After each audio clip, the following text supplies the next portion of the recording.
Good morning, students. Let's start new topic of discussion. We are doing chapter number 4, that is planning. And the last video we had discussed the meaning, definition, introduction, features or characteristics of planning. In today's video, we will discuss importance, or you can say the significance.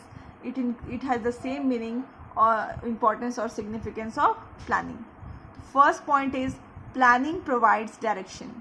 Okay, तो planning provides direction जो आप बोलते हैं, ये कैसे हो सकता है कि प्लानिंग जो हम लोग अगर करते हैं तो हमें एडवांस में पता चल जाता है कि हमें कौन सा एक्शन कब लेना है. हमें अपने जो टारगेट को सेट टारगेट को अचीव करने के लिए हमें कौन सा मेथड, कौन सा प्रोसीजर, कौन सा लेबर इंटेंसिव होगा या फिर मशीन इंटेंसिव होगा, कौन सा मेथड ये एक्वायर करना है. ओके, तो आप ये बोल सकते हैं कि जो प्लानिंग है वो डायरेक्शन देता है. किनको डायरेक्शन देता है? To the effort of employee. सारे एम्प्लॉई का एफर्ट अगर एक ही डायरेक्शन में जाएगा तो क्या होगा, हम जो सेट टारगेट को और अच्छी तरह से अचीव कर पाएंगे. तो प्लानिंग प्रोवाइड्स डायरेक्शन मतलब होता है कि प्लानिंग जो होता है वो सारे एम्प्लॉयज़ को एक ही डायरेक्शन में वर्क करने के लिए प्रेरित करता है, इंस्पायर करता है. और सारे एम्प्लॉय क्या करते हैं? एक ही डायरेक्शन में वर्क करते हैं, उनका एफर्ट एक ही डायरेक्शन में जाता है. ओके, तो प्लानिंग सारे एम्प्लॉयज़ को ये भी क्लियर कर देता है कि उनको what to do, how to do. Okay, जो भी उनको करना है, जो भी उनको स्टेप्स लेना है, जो भी प्रोसीजर्स लेना है या फिर जो भी मेथड होना है, वो उनको पहले से ही कर देता है कि कौन सा मेथड उनको, कौन सा स्टेप लेना है आगे. ओके, तो we can say that planning is stating in advance how work has to be done. Planning provides direction for action. Employees knows in advance in which direction they have to work. Okay, so this leads to unity of direction also, which is given by one of the management principle. Okay, second is planning reduces the risk of uncertainties. Risk of uncertainties मतलब होता क्या है कि कल कुछ भी हो सकता है, कुछ भी बुरा हो सकता है. बिजनेस में आए दिन कुछ ना कुछ बुरा होते रहता है. ठीक है, और अगर आप प्रॉपर प्लानिंग किए हुए हैं तो ये अनसर्टेनिटीज जो है, जो कि हमें फ्यूचर में डील करना पड़ता है, इससे हम बहुत ईजिली निपट सकते हैं. Okay, so we can say that planning reduces the risk of uncertainties. Planning क्या होता है? मैनेजर को हेल्प करता है कि वो अनसर्टेनिटीज़ को फेस कर पाए. क्यों?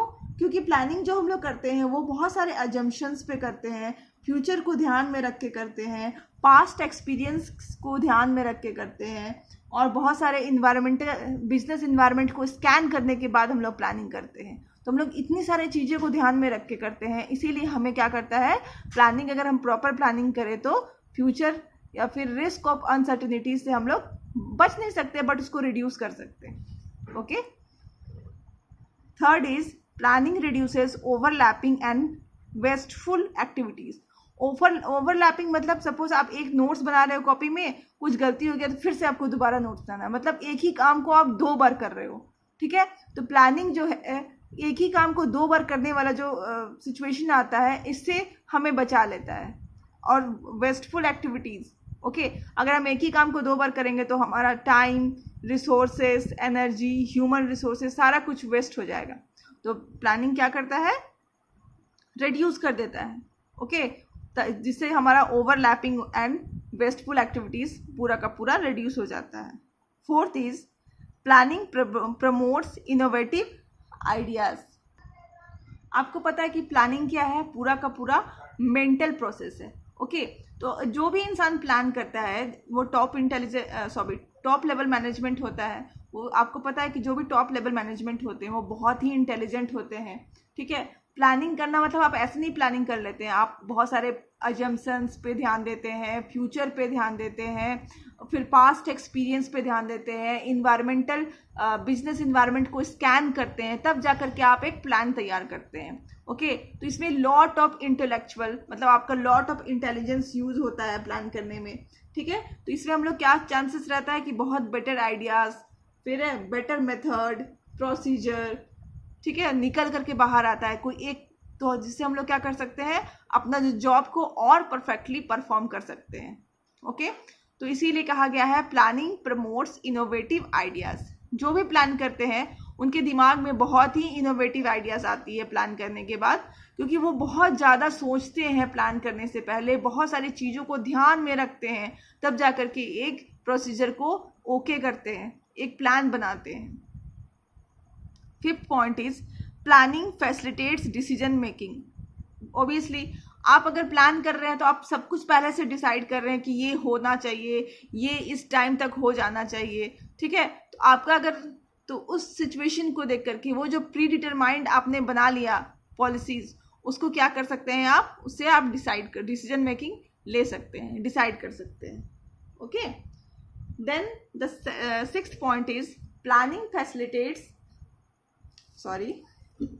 6th point is planning establishes standard for controlling. इसका मतलब ये होता है कि कंट्रोलिंग का मतलब क्या होता है कि आपने एक स्टैंडर्ड सेट कर दिया, एक क्वालिटी सेट कर दी, ठीक है, और अपने एम्प्लॉयज़ को काम करने को कहा, ठीक है।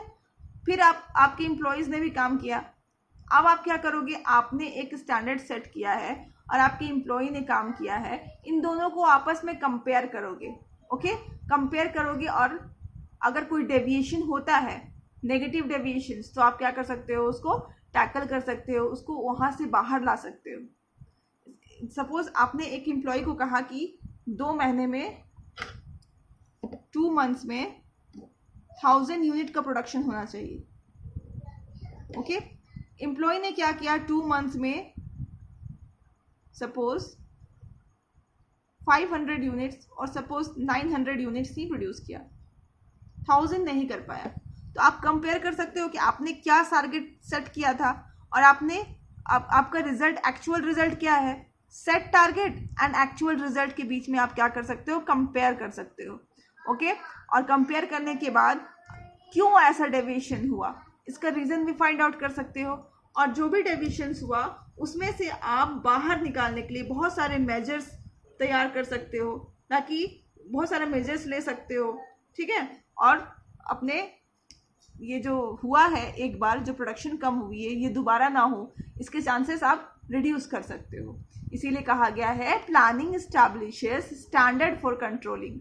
ओके, आपने पहले प्लान कर दिया था कि आप इस मेथड से यूज़ करोगे तो 2 महीने में 1000 यूनिट्स होगा, बट हुआ क्या, वो सारे मेथड्स को यूज़ करके 900। अब तो आप क्या हुआ, आपने एक सेट स्टैंडर्ड किया और एक एक्चुअल स्टैंडर्ड आया, आपके पास 2 स्टैंडर्ड आया, तो उसमें क्या कर सकते हैं आप, कंपेयर कर सकते हैं और कंट्रोल कर सकते हैं चीज़ों को। Last point is focuses attention on objective of the company. Okay, तो प्लानिंग क्या करती है, हमें फोकस करने में मदद करती है कि हमारा जो एक्चुअल ऑब्जेक्टिव्स क्या है कंपनी की, उसको एक्वायर करने के लिए हमें क्या करती है, प्लान करने के लिए कहती है, और उसको हम उस पर फोकस कर सकते हैं।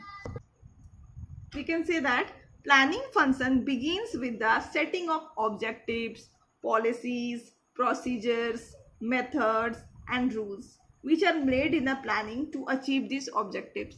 ठीक है, एक ऑब्जेक्टिव हमने सेट किया, ठीक है, और उसको अचीव करने के लिए हम क्या कर सकते हैं, क्या करते हैं कि पॉलिसी बनाते हैं, प्रोसीजर बनाते हैं, एक मेथड यूज़ करते हैं, रूल्स बनाते हैं, ठीक है, और सारे एम्प्लॉय को क्या बोलते हैं कि आप एक ही डायरेक्शन में काम करो। ओके, ताकि आप क्या कर सको, ऑर्गेनाइजेशन का जो ऑब्जेक्टिव्स है उसको क्या कर सको, अचीव कर सको। सो हमारा जो लास्ट पॉइंट है वो कहता है कि planning helps in focuses attention on the objectives of the company, which is very true. Okay, so in this video we have done till importance and significance of planning. In the next video we will do the limitation of planning. Till then, keep learning. Thank you.